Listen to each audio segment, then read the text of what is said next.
A'udzu billahi minasyaitonir rajim.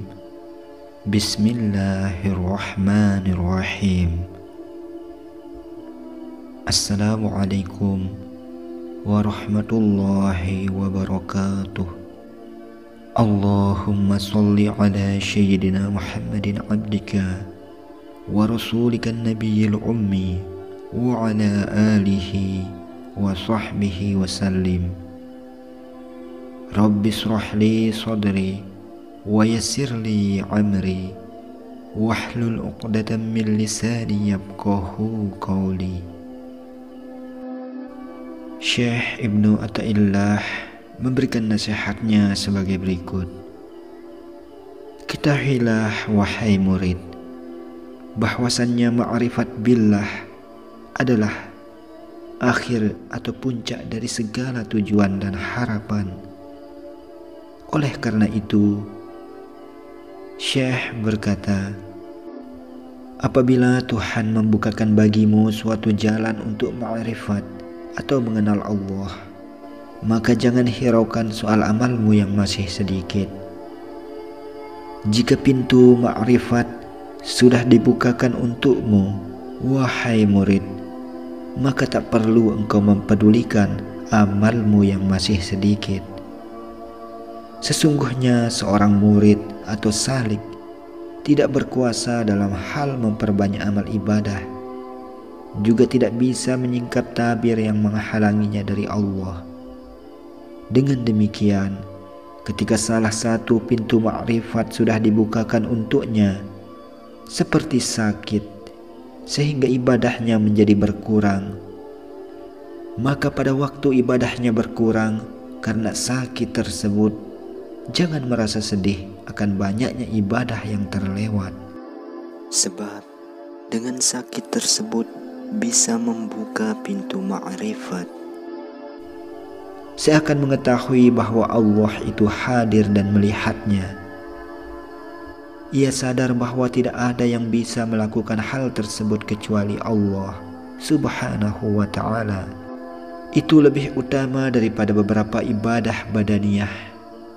Sebab tujuan dari memperbanyak amal atau ibadah adalah untuk mengharapkan ma'rifat Allah serta mendekatkan diri kepada Allah dengan cara menyadari bahwa terbukanya pintu ma'rifat itu menunjukkan tercapainya ma'rifat.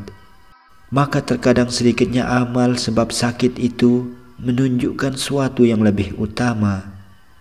Dengan demikian, ketika seorang murid mencapai salah satu tangga ma'rifat dengan mengetahui datangnya sakit, itu lebih baik daripada masa sehatnya. Karena dengan kehadiran masa sakitnya, maka di dalam hatinya muncul rasa benci terhadap dunia dan rela akan kematian, merindukan pertemuan dengan Tuhan dan mengetahui bahwa Allah Subhanahu wa ta'ala itu melakukan sesuatu sesuai yang dikehendakinya. Pada akhirnya ia menjadi tahu akan kelemahan dirinya dan mengetahui kenikmatan telah diciptakannya untuk dirinya. Jika sudah demikian halnya, maka jangan bersusah hati akan sedikitnya amal ibadahnya, sebab Tuhan tidak membukakannya, melainkan Ia akan memperkenalkan diri kepadamu. Karena sesungguhnya Allah itu tidak akan membukanya kecuali hendak memperkenalkan diri kepadamu. Sesungguhnya Allah Subhanahu wa ta'ala itu tidak akan menurunkan penyakit kepadamu kecuali untuk memperkenalkan diri kepadamu, menampakkan sifat-sifatnya kepadamu, menampakkan asma-asma'nya kepadamu, dan tidak ragu lagi bahwa perkenalannya kepadamu itu lebih utama daripada amal badaniyah atau amal zahirmu. Tidakkah kau ketahui bahwa makrifat itu semata-mata pemberian karunia Allah kepadamu, sedangkan amal perbuatanmu adalah hadiah darimu untuknya? Maka di manakah letak perbandingannya antara hadiahmu dengan pemberian karunia Allah kepadamu? Tidakkah engkau mengerti bahwa ta'aruf atau ma'rifat dengan Allah itu semata-mata anugerah dari Allah untukmu, dan ibadah itu merupakan bentuk hadiah darimu untuknya. Maka lebih mulia manakah hadiahmu kepada Allah Subhanahu wa Ta'ala daripada anugerahnya kepadamu? Sesungguhnya ta'aruf atau ma'rifat itu adalah pemberian anugerah Allah, dan ibadah itu bentuk hadiahmu kepadanya. Maka tidak diragukan lagi bahwa pemberian anugerah Tuhan itu jauh lebih utama dan lebih mulia, walaupun lebih sedikit dari apa yang kau hadiahkan. Karena hadiah dari seorang hamba itu merupakan hal yang tidak berguna atau tidak ada nilainya. Alhasil, sedikitnya amal ibadah yang disertai ma'rifat itu lebih utama daripada banyaknya amal tapi tidak disertai ma'rifat. Maksud ta'aruf di sini adalah ma'rifat. Berkaitan dengan istilah ini, Imam Al-Qushayri menukil pernyataan Imam Al-Junaid.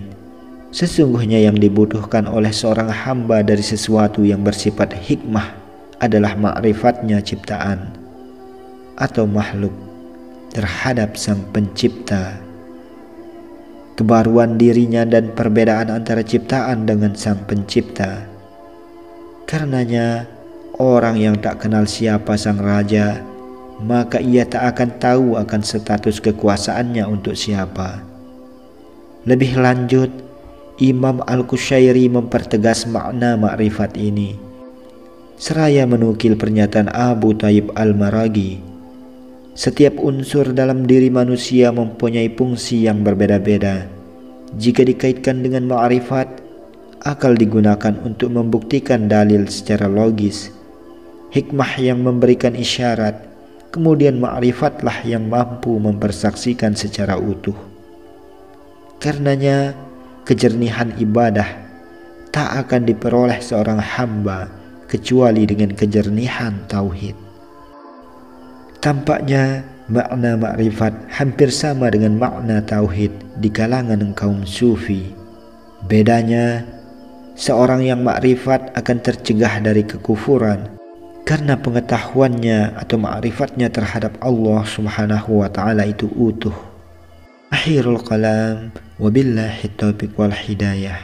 Wassalamualaikum warahmatullahi wabarakatuh.